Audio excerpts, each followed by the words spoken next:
Hi everyone, I'm Matt Sherman, technical designer here at the LA office. I'm Dave Haddock, I'm the lead writer. And we're here with 10 for the developers. Many of you are familiar with our 10 for the program that Chris started with 10 for the chairman. This is a new spin on it where we're going to have, for today, a designer and a writer together, and we're going to go over sort of how we have to collaborate and what that sort of leads to with the rest of the game. Yeah, and we've been getting our questions from the subscribers who, I'm not sure if you're not familiar, contribute a little bit of extra money every month to allow us to do this sort of community-based content, and yeah, keep you guys more informed about what's going on. Yep. So yeah, thank you to all our subscribers, and let's get into these questions. Our first one from Dazik says, hi Dave, are you planning on writing any fiction to mirror the development process, such as being locked to Crusader, flying around Stanton, and then finally when we get to jump to other systems? It'd be interesting to hear that the system has been in lockdown due to a pirate disturbance, or that maintenance or updates are needed to get the jump gates running. I mean, that was something we had talked about. I remember in the early days with the Area 18, the idea that you could go in stores but you couldn't buy anything. We were like, do we want to create some kind of reasoning behind it? So, whatever, the credit card machines are down or whatever, CCB's offline or something.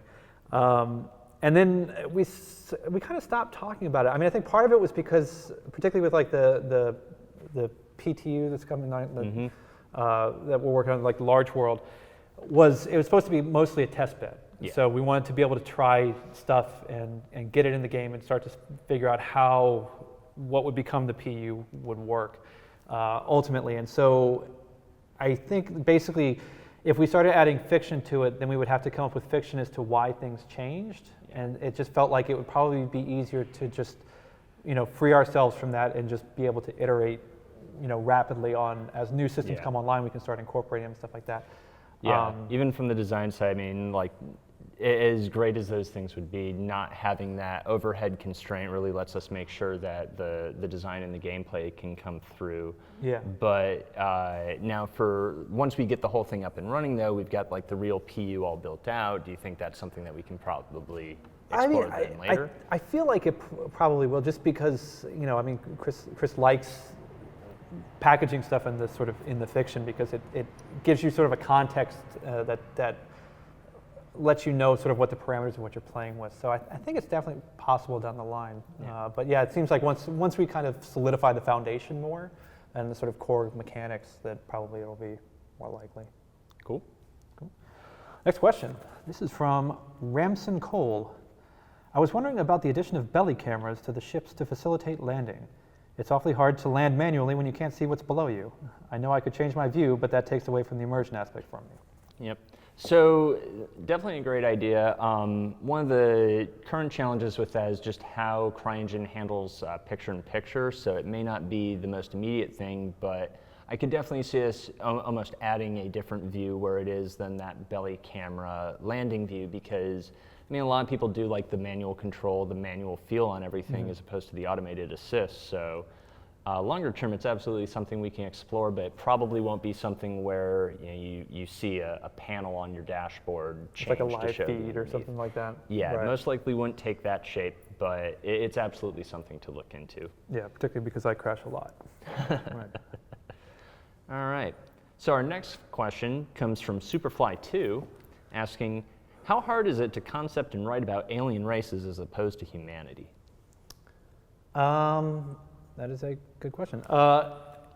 It's different. I mean, obviously, once you start getting into the sort of the nuts and bolts of other civilizations and stuff like that, it's always a little tricky. I mean, for me, it was always an idea of, these are still characters, and though they may be Xi'an or Banu or something like that, and they may come from a different society with different values and stuff like that, they're still, in a sense, characters in a narrative. So, they still have wants, they still have needs, they have things they don't like, and stuff like that. And some of that might be colored by the civilization that they're coming from, but still just looking at them as characters who are trying to complete a story has always been sort of how I've looked at it. Yeah, and even also like on just some of the gameplay side of that, something to keep in mind is, as some of our races could possibly get pretty interesting, although right now a lot of them have like that humanoid form, and a lot of that is like, if you imagine an arachnid race, the kind of crazy culture that would have to associate Right, with right. it, it's just a lot of extra moving parts Now, and spinning plates. I mean, do you know, is that because I remember that's been a popular topic in the Ask a Dev and stuff like that about like, having, 6 foot tall, 6-legged things and stuff. Is that and there was some worry about doing it internally. I don't know what the deal was. Is it feasible to do that? Is it much harder because it's a completely unique set of animation or design or? I'd need to check with like Bender and Riggs on the animation side, but I would definitely say part of it because how an insectoid thing would walk, would move, would act would be much more based on that thing being an insect and not so much being a human. Right. And so to have a drastically non-humanoid race, it does pose a few extra challenges there. Right. So next one is from JMojo of PXP. Just saw the awesome videos and development about cargo. Some made me really, really happy. But one question I have is, if we find a rare item on the scale as fully functioning parts to ships, weapons for a ship, bulldog missiles and a torpedo, handguns, rifles, other items in that family tree, will we be able to store them in the hangar we own? Like have a corner of our hangar for weapon caches and tanks full of rare ore or gas tucked away for a rainy day? Yeah, I mean, absolutely. If you've salvaged or recovered an item off of a ship, it would go right into your cargo hold, and so the next time you land back at your hangar, you can just unload that, have that in storage and available for use. So now the ability to scavenge and recover those parts won't always be a sure thing, but it's definitely something that if you get a stockpile of okay, here's some spare guns, you could throw them away a little bit more if you don't want to keep paying repairs on it or reconditioning. And so stuff. all this stuff would be sort of physicalized in your hangar and Yep. stuff. So it wouldn't just be like I hit a terminal and. Well, so hangar physicalization, I think, is still sort of being sorted because that could lead to something where if you've got 1,000 guns, now you've Right. got 1,000 objects that the game has to keep updating and rendering. But some representation, even if it has to be crated up, we should definitely be able to get some way where you can, see the spoils of See war. it somehow. Yep. Oh, that's cool. All right, and this one will definitely be a fan favorite, as Rufus Ultra asks, is there any chance to get a 4th starter ship like the Drake Dragonfly? So I hope so. I love that idea. That was always one of my favorites. That, it's not up to me, but I think it would be amazing. Well, yeah, I mean, it definitely has gotten a lot of just community sentiment behind it because just the idea of the space motorcycle is really cool. Long term, we absolutely want to have more starter ships in the game than just the current 3 that we're offering. But a lot of it is getting our other ships built out first that we've already sold you. But I think we were even talking like just on some of the concessions and design setup for, okay, it's the space motorcycle, but do we have an open air pilot, exposed to the vacuum of space? Do we let him go into quantum, Yeah. So It's a very tricky thing because if it's really small, how big are these components? Because I mean, you're heavily involved in the component process. So like, a quantum drive is not a small thing. Yeah, it's like how small can it actually be? How exposed can it be? So, but things like that, like with starter ships in general, we're definitely going to keep exploring stuff down the road, but just may take a little bit longer before something like the Dragonfly could happen. Cool. All right. Next one. This is from Ishatos. We've heard before that the dev team collaborates with the writing team to make sure the lore is reasonably in sync with the actual game mechanics, with some creative license in fiction. Are you actively seeding clues in the lore that will lead to bigger mysteries or hint at secrets hidden for players to discover later? Is there room for the possibility that things hidden in the universe for explorers or other players to find might not be found for years or not at all? So for seeding things in the lore, so this wouldn't be so much a hidden mystery type thing to discover, but just how the first jump drive came about. I mean, that started in the fiction of, RSI had this malfunctioning quantum drive, and from there they were able to use it to, tap into jump technology and start traveling through these jump points. Right. I mean, I remember a couple months ago, we were sitting down and we actually were going over. It's like, well, okay, are these 2 separate things? Are they in one? And that was definitely a cool thing of going through, where it was, taking the fiction that we have and making sure that the gameplay surrounding it all gels together. Yeah. And also with fuel and everything, you know, does quantum drive versus jump drive use separate fuels and stuff like that? That's what sort of ultimately led to the sort of fuel docks of the different types of fuels that you need and stuff like that. And I mean, the second part of the question, so are you actively seeing clues in the lore that will lead to bigger mysteries? Yeah, I mean, that's always been sort of the thing that, theoretically, we ideally are going to have a lot of narrative threads out there that you could pick up on, or maybe no one sees, and just nothing kind of comes of it. But that'll be sort of obviously once we start testing this out and see how it, exactly how hidden this stuff is, because I think it's nice to think that people might not discover jump points for a while. They'll data mine everything. Yeah, and then they find them within 25 minutes. Yep. All right. So our next question is from, and pardon the butchering of this pronunciation, Jay Limdahl, because I'll go with that. That's good. Yeah. Asks, thanks for contributing your time. My question about narrative story in the PU is about playable characters' inclusion in the universe. If a player manages enough of a specific task, such as exploration, trade, mining, or any other job, would there be NPCs that can mention the player by name, either as a reference or as part of a mission? Will players eventually be recognized by inhabitants of the system for their acts? That is a tough one. I mean, it's been interesting because that was one of the things that was really fascinating about Fallout 4 was I didn't realize that they had done the whole name recording thing, and I had ended up picking a name that the robot knew, and so it actually referred to be my name, and it totally blew my mind.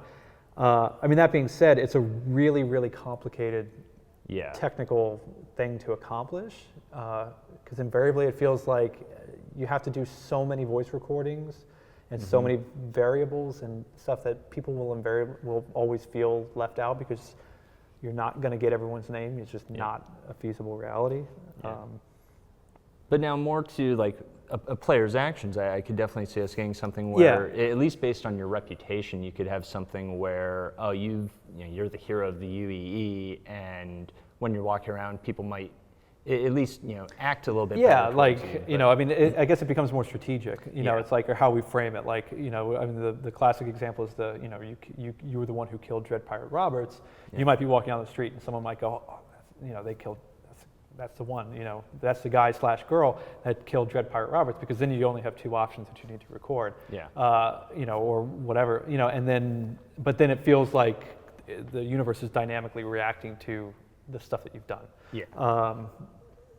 So yeah, I think so. I mean, it's definitely going to be seeded into the reputation system, and that's actually one of the things that's been a heavily discussed thing of late, of trying to figure out exactly how deep the reputation system goes and how it works and stuff like that. So so like seeding your actions into their responses, that can possibly happen, but doing it by character name is going to most likely be a bit prohibitive. Yeah. All right. Next one is from Chris891. Hey guys, will it be possible for organizations to actually have ships owned by the organization? This would be really good for organizations that are focused on the corporation style or syndicate style of playing. This way the organizations can be role played as a real business, and members will always have a feeling of contributing, even if other members are offline.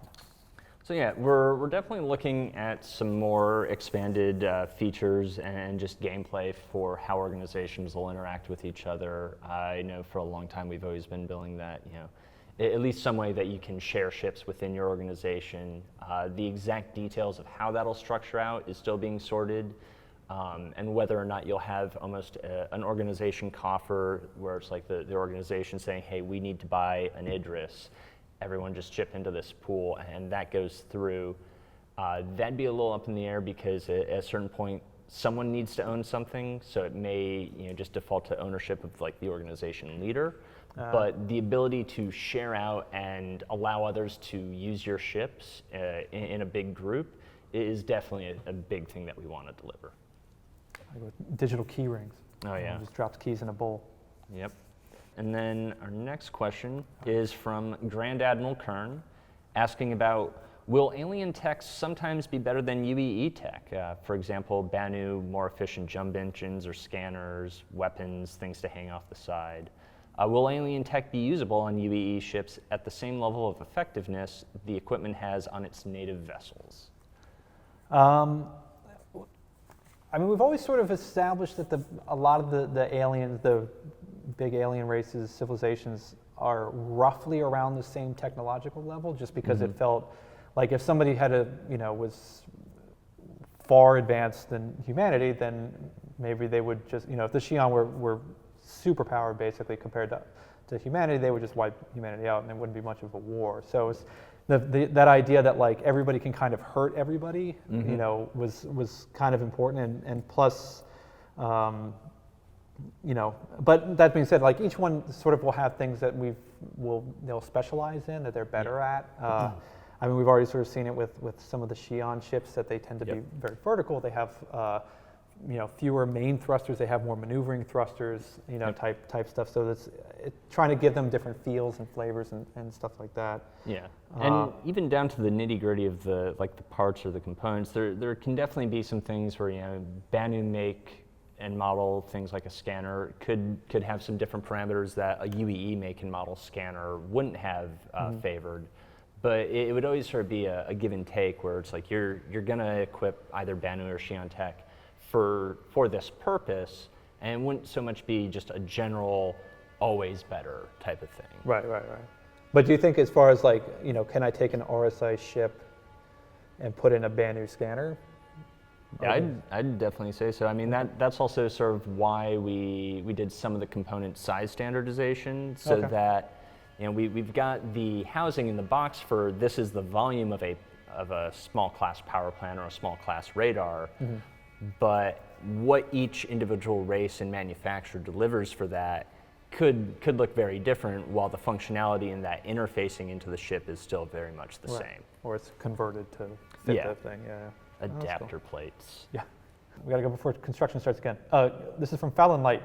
Has the idea of terminal illness or genuine disease been discussed? For example, players happen to discover a shipwreck and they find some strange foodstuffs, like The Stuff, the movie about killer yogurt. Strange biological container and try to eat the food and sell the container. This is just like The Stuff. They get sick, possibly only as carriers, but then you have an inverse pandemic. I'm curious if the simple add-in by developers would cause the entire verse to go nuts, both government and player-forced euthanasia. Jeez. Extreme traffic control blockades, that sort of thing. The point is that player psychology would be studied for decades by in-real-life teachers doing term papers about how in-game players react to a pandemic. Was their blood? Did they handle well? How different was it from a real scenario? So devs don't even need to set up the government, just let the players do the work, and I'll bet dollars to donuts the publicity will go through the roof. I will leave you to think with this link of something similar that happened in World of Warcraft. So this is actually an interesting story for both of us, because the link that Fallon Light mentions at the end, so at the time that happened, I was actually a customer support rep on World of Warcraft, and you were mentioning that you were actually in game when this was happening. I logged in when it was happening. Just for a little bit of context, the incident in question is what was described. So a virus got unleashed into a massive populace. Well, it was a bug. It was like there was a dot. Yeah, it was a debuff effect that was causing this virus, and it wasn't intended that it was going to wipe out the world. Yeah, but the timer wouldn't end. Yeah. And it was contagious. Yeah, very contagious. And so the high-level idea of this, where you do have this uncontrollable viral outbreak, is an insanely cool high-level thing, but something to consider with it is just how destructive that is. In this example, even as it was saying here, forced euthanasia or government forced euthanasia, that was how these situations that situation had to be contained. Entire player, well, not player cities, but main hubs of a game had to be just wiped out. Every living thing had to die. And so to do that for the PU, having some sort of a viral incident, definitely want to explore that. Having it be something that could contaminate and infest the entire universe is a little less likely. That's a huge content shift. I mean, yeah, because then that would effectively mean it's cool, let's just eradicate Terra and everyone who lives on there. And it's not really the friendliest option. Yeah, well, and also, I mean, that becomes the story. Like, Yeah. you can't do, like, I'm going to go pick up 3 tons of iron ore and move it to Stanton because oh my God, there's a pandemic that's making people bleed on me, you know. So everything else, it feels like everything else kind of grinds to a halt. And that was the thing. Yeah. I mean, like as you mentioned, I logged in randomly while that event was going on, and I spawned in Orgrimmar, and there were just corpses everywhere, and I had no idea what was going on, and I was like, you know, and so I just kind of took off because I saw bleeding people and just started running. Yep. So I mean, it's a great narrative hook, no doubt. Yeah. But yeah, it would be dangerous. Yeah, the dangers of it are definitely there. Although even on a smaller scale, like having a ship-wide event, that's probably something more you could see. So say you're doing some research on your Endeavour or another science-type ship, and something goes wrong there, that could definitely be more of a case where it's that same kind of fear and that same kind of panic, but in a much more controllable scale where billions of entities won't have to die just to get things back to normal. Yeah, and I mean, you know, even like there could be a planet that needs to be quarantined because they had a thing, but then it feels like it's a very guarded type thing where it's like, oh well, they need more resources to combat this, to maintain this quarantine, and then maybe you could have the narrative hook of like, oh, the quarantine starts to fail, and you know, but it's again, that feels more of a kind of a scripted thing rather than just sort of, you know, creating a virus bug and just letting it go and run rampant. So yeah, so it's definitely something that we want to explore, but it's making sure that we can explore it without being too punishing to everyone else who may not find viral outbreaks the most novel use of their gaming hours. Yeah. All right. Well, that's it. Yep. And that has been this week's 10 for the developers. Really hope you guys enjoyed the new format. Sorry for any noise you may have heard in the background. We're still getting settled here into the new Los Angeles office, so there is a little bit of ongoing construction, but I hope all the answers were loud and clear, and thank you again for contributing.